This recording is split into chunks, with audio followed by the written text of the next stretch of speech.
Assalamualaikum warahmatullahi wabarakatuh. Selamat pagi anak-anak. Apa kabar kalian hari ini? Semoga kalian tetap sehat semua ya, dan tetap semangat.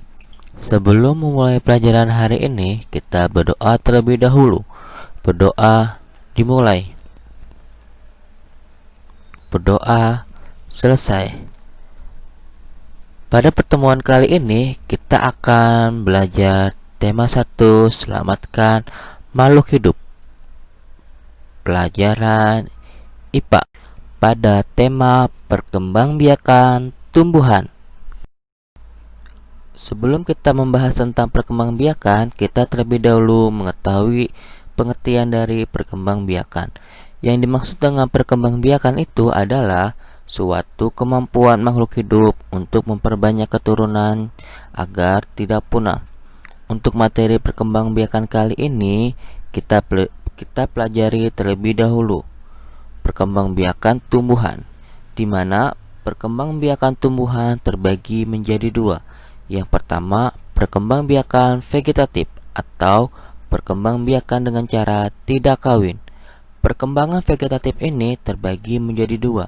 Yang pertama, vegetatif alami, yang kedua, vegetatif buatan. Sedangkan perkembangbiakan tumbuhan yang kedua yaitu perkembangbiakan dengan cara generatif atau kawin.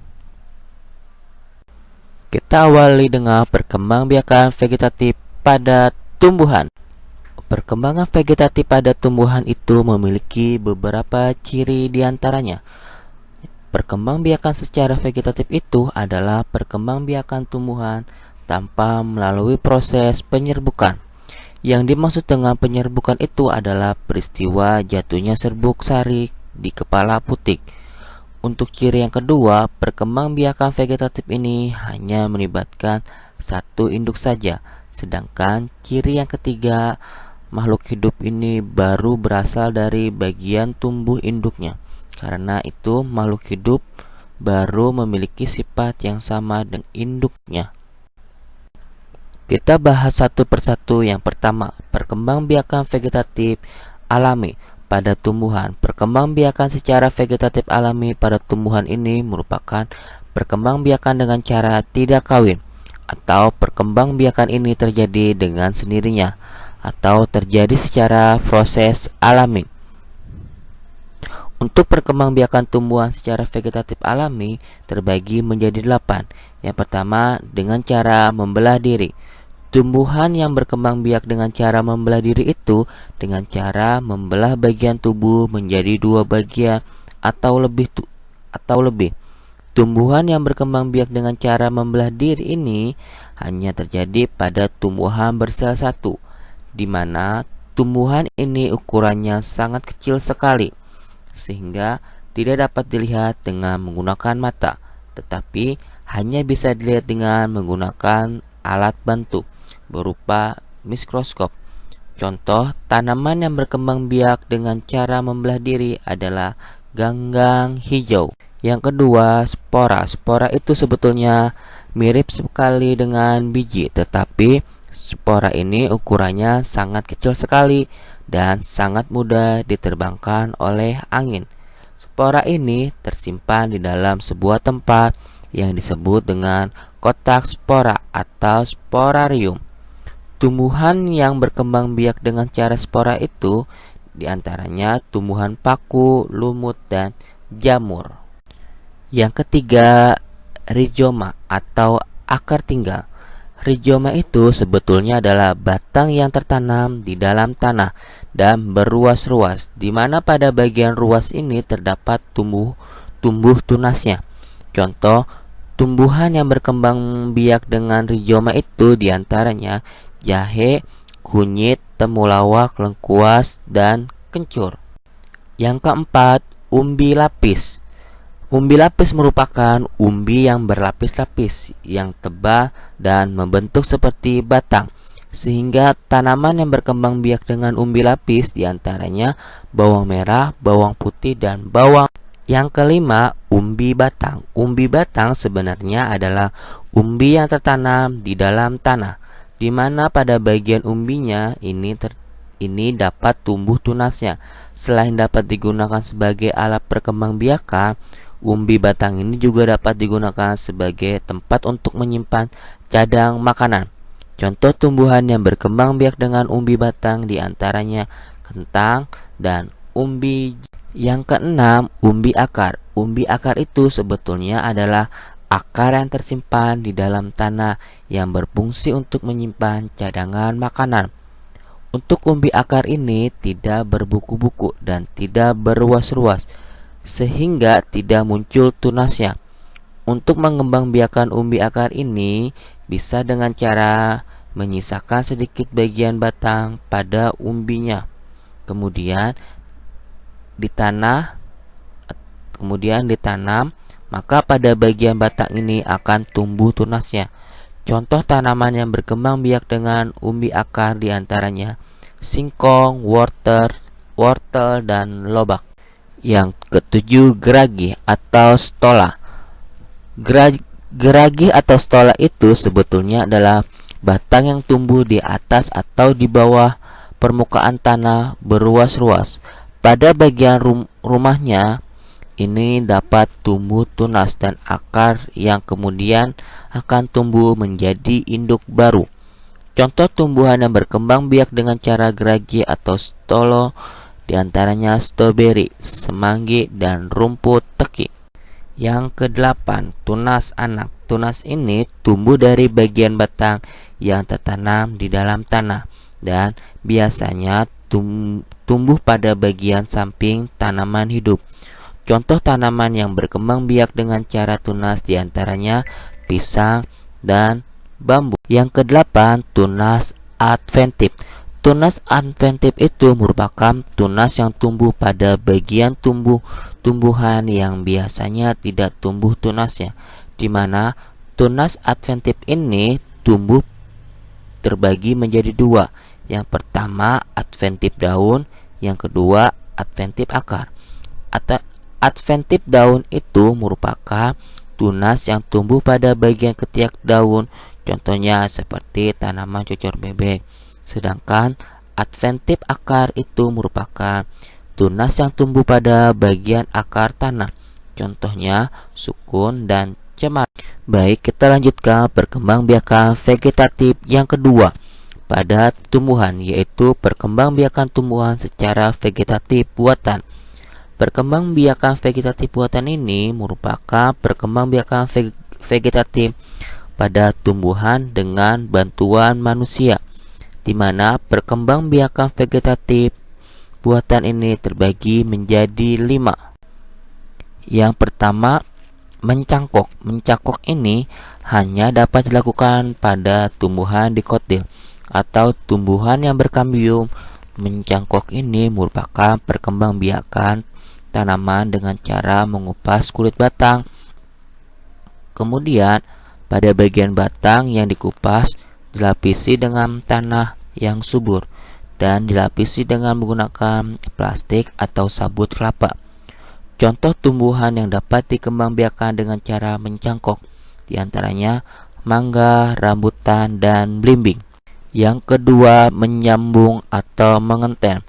Menyambung atau mengenten ini merupakan pengembangbiakan tanaman dengan cara menyambungkan batang atas dan batang bawah tanaman yang berfungsi untuk memperbaiki mutu tanaman, contohnya mangga, popi, dan bunga kamboja. Yang ketiga, menempel atau okulasi. Menempel atau okulasi ini dapat dilakukan dengan cara menempelkan mata tunas muda pada batang atau ranting tanaman induk, di mana menempel atau okulasi ini sama dengan menyambung, yaitu untuk memperbaiki sifat tanaman.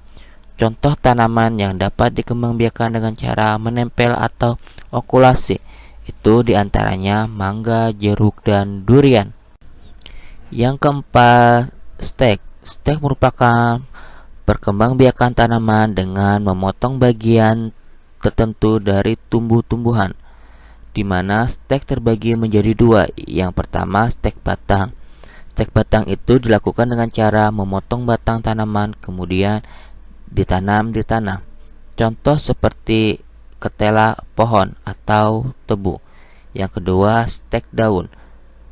Stek daun ini dapat dilakukan dengan cara memotong bagian daun tanaman.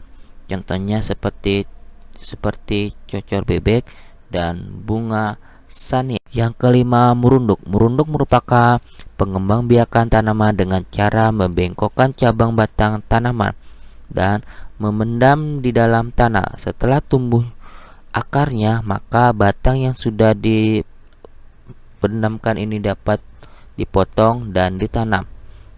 Contoh tanaman yang dapat dikembangbiakan dengan cara merunduk diantaranya tumbuhan amalanda, mawar, dan bunga melati.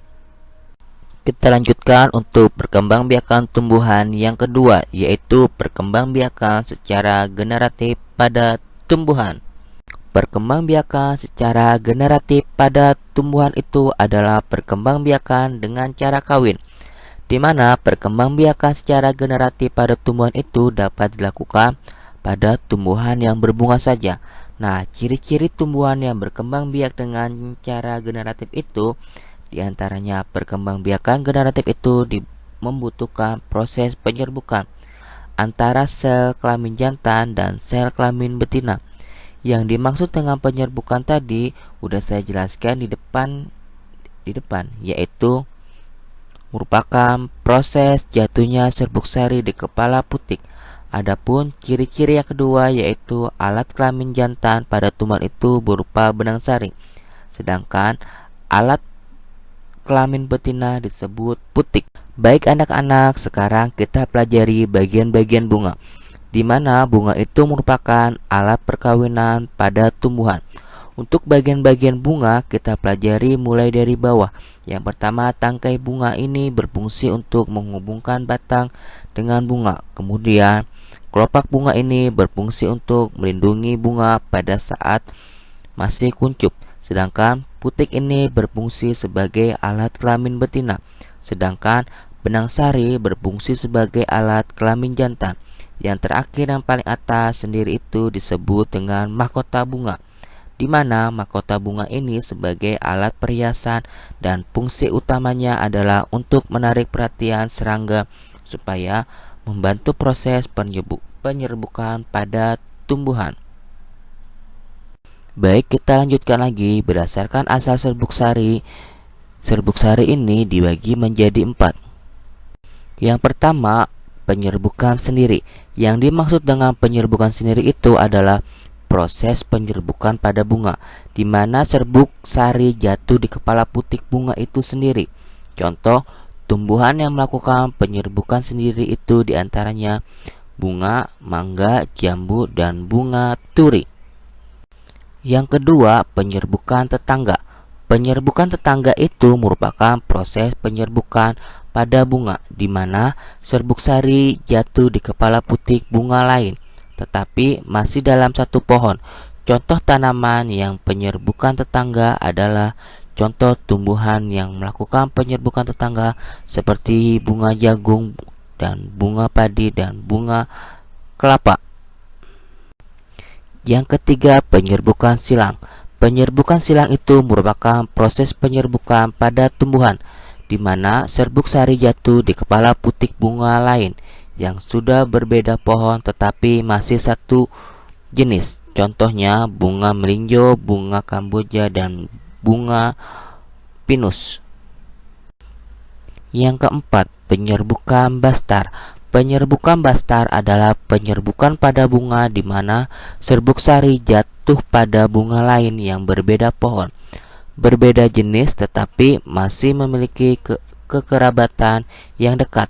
Contoh-contoh tumbuhan yang dapat dikembangbiakan dengan cara penyerbukan bastar diantaranya adalah jambu batu merah dan jambu batu putih. Setelah sel kelamin jantan dan sel kelamin betina bertemu, maka terjadilah yang namanya proses pembuahan. Yang dimaksud dengan pembuahan itu adalah proses bertemunya antara sel kelamin jantan dan sel kelamin betina. Apabila proses pembuahan ini berhasil, maka terbentuklah buah dan biji Biji inilah yang digunakan sebagai alat perkembangbiakan. Adapun contoh tanaman yang berkembang biak dengan cara generatif itu contohnya banyak sekali seperti tanaman padi, jagung, mangga, dan lain-lain. Baik anak-anak, untuk pertemuan kali ini Bapak akhiri. Meskipun kalian tetap belajar di rumah, harus tetap semangat. Terima kasih. Assalamualaikum warahmatullahi wabarakatuh.